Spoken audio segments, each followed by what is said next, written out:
Gələn ay Azərbaycanda qadınların pensiya yaşı yenidən qalxacaq. Global Info az Modernaza istinadla xəbər verir ki, əmək pensiyaları haqqında qanunun 7-ci maddəsinə əsasən azı 25 il sığorta stajı olan qadınların yaş həddi 2017-ci il iyulun 1-dən başlayaraq 2027-ci il iyulun 1-nədək hər il 6 ay artırılır. Qadınların pensiya yaşı sonuncu dəfə ötən il 2024-cü ilin iyul ayının 1-dən 6 ay artırılaraq 64 edilib. 64 yaş müddəti 2025-ci il iyunun 30-da başa çatacaq. 2025-ci il iyulun 1-dən isə əmək pensiyası hüququ olan qadınların yaşı 64 il 6 aya qalxacaq.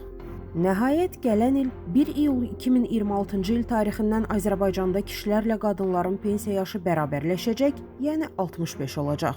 Xatırladaq ki, Azərbaycanda azı 25 il sığorta stajı olan kişilərin pensiya yaşı 2021-ci il iyulun 1-dən 65 edilib.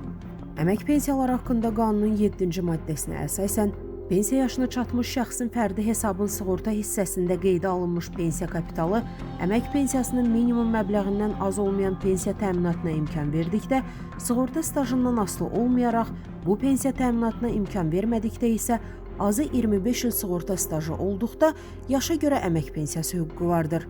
Əziz izləyicilər, xəbərlərdən məlumat almaq üçün kanalımıza abunə ola bilərsiniz.